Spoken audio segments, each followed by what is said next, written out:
ba? Okay lang.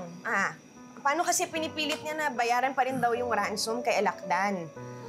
Eh, sinabi ko wala naman ako mapapahiram, ma. Kaso nag-request, kakausapin daw niya si Leon at Hana. Ano kailangan mo, Shaira?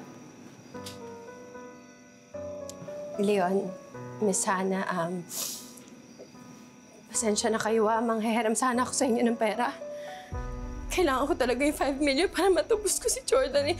May minaresta ako na 2 million. Kailangan ko na lang ng 3 million. Pasensya na kayo kasi hindi ko talaga ma-access yung bank account ni Jordan kasi hindi pa kami nakakapag-apply ng joint account. Kayo na lang talaga yung malalapitan ko. Leon, natatandaan ko kasi, di ba, nung nakaraan, nung tutubusin niyo dapat si Tori kay Alakdan, di ba may pera pa kayo sa kalasag? Baka pwedeng hiramin ko muna yun.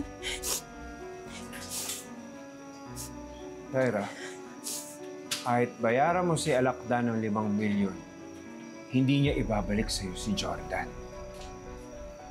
Naalala mo yung ginawa niya kay Tori? Kilalang kilala ko yan si Alakdan. Hayop yan at tuso siya. Ano gusto mong gawin ko? Tumunganga na lang ako dito, tapos antayin ko na yung katawan nila ni Jordan yung ipadala nila pabalik.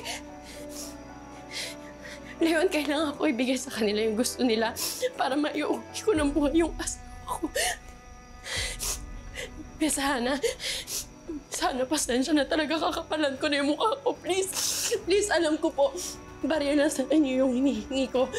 Please, pautangin na ninyo ako. I promise, pagtatrabahuhan ko ng maayos para maibalik ko po talaga sa inyo yun. Kahit gawin ninyo akong alila doon sa hotel habang buhay, gagawin ko. Please, please, tulungan na ninyo ako. Please, gusto ko na umuwi yung asawa ko. Please.